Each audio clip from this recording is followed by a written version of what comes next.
Hello, class. Today we're going to look at this article here written by the historian Donald L. Wasson called Fall of the Western Roman Empire.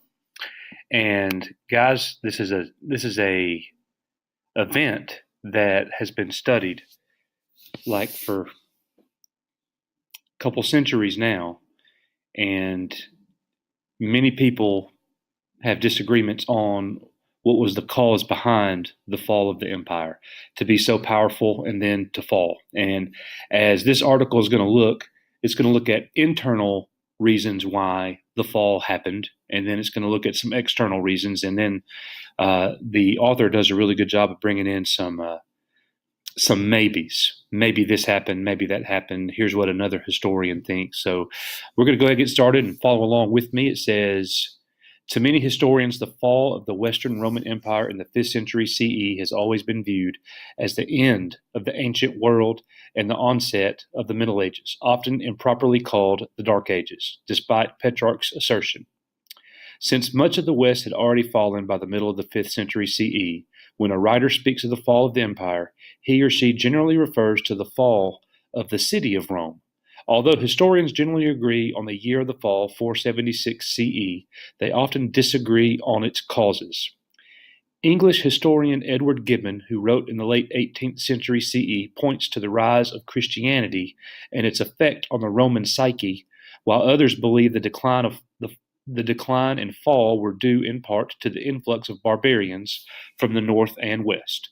Whatever the cause, whether it was religion, external attack, or the internal decay of the city itself, the debate continues to the present day. However, one significant point must be established before a discussion of the roots of the fall can continue. The decline and fall were only in the west. The eastern half, that which would eventually be called the Byzantine Empire, would continue for several centuries, and in many ways it retained a unique Roman identity. So here we look at external causes. One of the most widely accepted causes, the influx of the barbaric horde, is discounted by some who feel that mighty Rome, the eternal city, could not have so easily fallen victim to a culture that possessed little or nothing in the way of a political, social, or economic foundation. They believe the fall of Rome simply came because the barbarians took advantage of difficulties already existing in Rome, problems that included a decaying city both physically and morally, little to no tax revenue, overpopulation, poor leadership, and most importantly, inadequate defense. To some, the fall was inevitable. You're going to see that word again, guys. Unlike the fall of earlier empires such as the Assyrian and Persian, Rome did not succumb to either war or revolution. On the last day of the empire, a barbarian member of the Germanic tribe Syri and a former commander in the Roman army entered the city unopposed. The one-time military and financial power of the Mediterranean was unable to resist Odovacer, easily dethroned the 16-year-old emperor Romulus Augustulus, a person he viewed as posing no threat. Romulus had recently been named emperor by his father, the Roman commander Orestes, who had overthrown the Western emperor Julius Nepos. With his entrance into the city, Odovacer became the head of the only part that remained of the once great West, the peninsula of Italy. By the time he entered the city, the Roman control of Britain, Spain, Gaul, and North Africa had already been lost to the Goths and Vandals. Odovacer immediately contacted the Eastern Emperor Zeno and informed him that he would not accept the title of emperor. Zeno could do little but accept this decision. In fact, to ensure there were no confusion, Odovacer returned to Constantinople the imperial vestments, diadem, and purple cloak of the emperor. Now, guys, those are external causes, talking about the barbarian hordes. Let's look at internal causes. There are some who believe, like Gibbon, that's the old historian from the 18th century, that the fall was due to the fabric of the Roman citizen. If one accepts the idea that the cause of the fall was due in part to the possible moral decay of the city, its fall is reminiscent of the decline of the Republic centuries earlier. Historian Polybius, a 2nd century BCE writer, pointed to a dying republic, a victim of its declining moral virtue and the rise of vice within. Edward Gibbon reiterated this sentiment.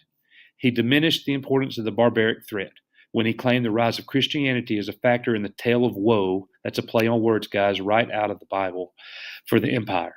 He held the religion sowed internal division and encouraged a turn the other cheek mentality, which ultimately condemned the war machine, leaving it in the hands of the invading barbarians. Those who discount Gibbon's claim point to the existence of the same religious zealots in the East and the fact that many of the barbarians themselves were Christians. To Gibbon, the Christian religion valued idle and unproductive people. Gibbon wrote in his book, The History of the Decline of the Fall of the Empire, a candid but rational inquiry into the progress and establishment of Christianity, may be considered as a very essential part of the history of the Roman Empire.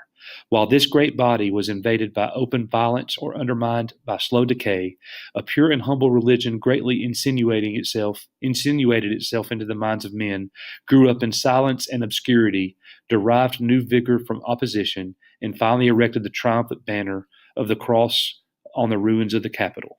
He added that the Roman government appeared to be odious and oppressive to its subjects, and therefore no serious threat to the barbarians. Gibbon, however, does not single out Christianity as the only culprit. It was only one in a series that brought the empire to its knees. In the end, the fall was inevitable. The decline of Rome was the natural and inevitable effect of immoderate greatness.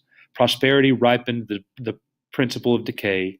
The causes of destruction multiplied with the extent of conquest, and as soon as time or accident has removed artificial supports, the stupendous fabric yielded to the pressure of its own weight.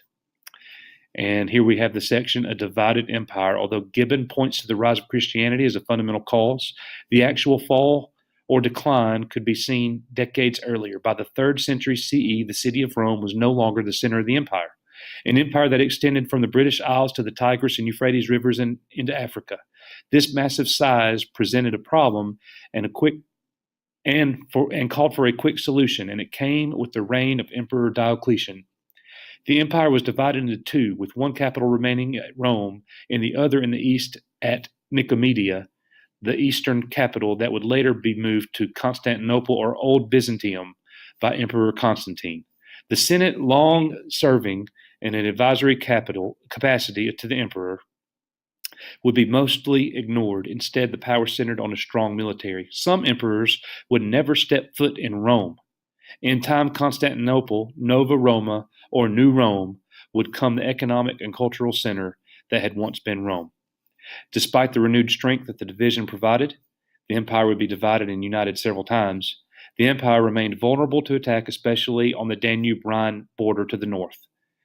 The presence of barbarians along the northern border of the empire was nothing new, and it existed for years. The army had met with them on and off since the time of Julius Caesar. Some emperors had tried to buy them off, while others invited them to settle on Roman land and even join the army. However, many of these new settlers never truly became Roman, even after citizenship was granted, retaining much of their old culture. This vulnerability became more obvious as a significant number of Germanic tribes, the Goths, gathered around the northern border. They did not want to invade. They wanted to be part of the empire, not its conqueror. The empire's great wealth was a draw to the diverse population. They sought a better life, and despite their numbers, they appeared to be no immediate threat at first. However, as Rome failed to act to their requests, tensions grew. This anxiety on the part of the Goths was due to a new menace further to the east, the Huns. The Goth invasion. During the reign of the Eastern Emperor Valens, the Thervingi Goths had congregated along the Danube-Rhine border, again, not as a threat, but with a desire only to receive permission to settle. This request was made in urgency, for the savage Huns threatened their homeland. Emperor Valens panicked and delayed an answer, a delay that brought increased concern among the Goths as winter was approaching. In anger, the Goths crossed the river with or without permission, and when a Roman commander planned an ambush, war soon followed. It was a war that would last for 5 years. Although the Goths were mostly Christian, many who joined them were not. The presence had caused a substantial crisis for the emperor. He couldn't provide sufficient food and housing. The impatience combined with the corruption and extortion by several Roman commanders complicated matters. Valens prayed for the help from the west. Unfortunately, in the battle, the Romans were completely outmatched and ill-prepared for the battle. Adrianople proved this when 2/3 of the Roman army was killed. This death toll included the emperor himself. It would take Emperor Theodosius to bring peace. An enemy from within, Alaric. The Goths remained on Roman land and would ally themselves with the Roman army. Later, however, one man, a Goth and former Roman commander, rose up against Rome, a man who only asked for what had been promised to him, a man who would do what no other had done for 8 centuries, sack Rome. His name was Alaric, and while he was a Goth, he had also been trained in the Roman army. He was intelligent, Christian, and very determined. He sought land in the Balkans for his people, land that they had been promised. Later, as the Western emperor delayed his response, Alaric increased his demands, not only grain for his people, but also recognition as citizens of the empire. However, the emperor, Honorius, continually refused. With no other course, Alaric gathered together an army of Goths, Huns, and freed slaves and crossed the Alps into Italy. His army was well organized, not a mob. Honorius was incompetent and completely out of touch. Another in a long line of so-called shadow emperors, emperors who ruled in the shadow of the military. Oddly enough, he didn't even live in Rome, but had a villa in nearby Ravenna. Alaric sat outside the city, and over time, as the food and water in the city became increasingly scarce, Rome began to weaken. The time was now. While he had never wanted war, but only land and recognition for his people, Alaric, with the supposed help of the Gothic slave who opened the gates from within, entered Rome in August of 410 CE. He would stay for 3 days and completely sack the city. Although he would leave St. Paul and St. Peter's alone, Honorius remained totally blind to the seriousness of the situation. While temporarily agreeing to Alaric's demands, something he never intended to honor, 6,000 Roman soldiers were sent to defend the city, but they were quickly defeated. Even though the city's coffers were nearly empty, the Senate finally relinquished. Alaric left with, among other items, 2 tons of gold and 13 tons of silver. Some people at the time viewed the sacking of the city as a sign from their pagan gods. St. Augustine, who died in 430 CE, said, in his city of God, that the fall of Rome was not a result of the people's abandonment of their pagan gods, gods they believed protected the city, but as a reminder to the city's Christians why they needed to suffer. There was good, for the world was created by good, but it was flawed by human sin. However, he still believed the empire was a force for peace and unity. To St. Augustine, there existed 2 cities, one of this world and one of God. Barbarian invasions. Although Alaric would soon die afterwards, other barbarians, whether Christian or not, did not stop after the sack of the city. The old empire was ravaged, among others, by Burgundians, Angles, Saxons, and Lombards, and Magyars. By 475 CE, Spain, Britain, and parts of Gaul had lost to various Germanic people, and only Italy remained as the empire in the west. The Vandals would soon move from Spain and into northern Africa, eventually capturing the city of Carthage. The Roman army abandoned all hope of recovering the area and moved out. The loss of Africa meant a loss of revenue, and the loss of revenue meant there was less money to support an army to defend the city. Despite their considerable losses, there was some success for the Romans. The threat from Attila the Hun was finally stopped at the Battle of Chalons by Roman commander Aelius, who had created an army of Goths, Franks, and Celts, and Burgundians. Even Gibbon recognized Attila as one who urged the rapid downfall of the Roman Empire.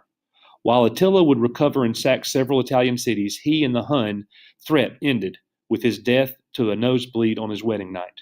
Conclusion: multiple factors.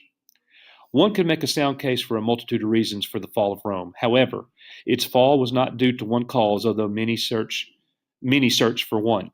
Most of the causes initially point to one place, the city of Rome itself. The loss of revenue for the western half of the empire could not support an army that was necessary for defending the already vulnerable borders. Continual warfare meant trade was disrupted. Invading armies caused crops to be laid to waste. Poor technology made for low food production. The city was overcrowded. Unemployment was high. And lastly, there was always the epidemics. Added to these was an inept and untrustworthy government. The presence of the barbarians in and around the empire added to a crisis not only externally, but internally. These factors helped bring an empire from the state of health into non-existence. The Roman army lacked both proper training and equipment. The government itself was unstable. Peter Heather, in his The Fall of the Roman Empire, states that its fall not It fell not only because of its stupendous fabric, but because its German neighbors responded to its power in ways that the Romans could not have ever foreseen. By virtue of its unbound aggression, Roman imperialism was responsible for its own destruction.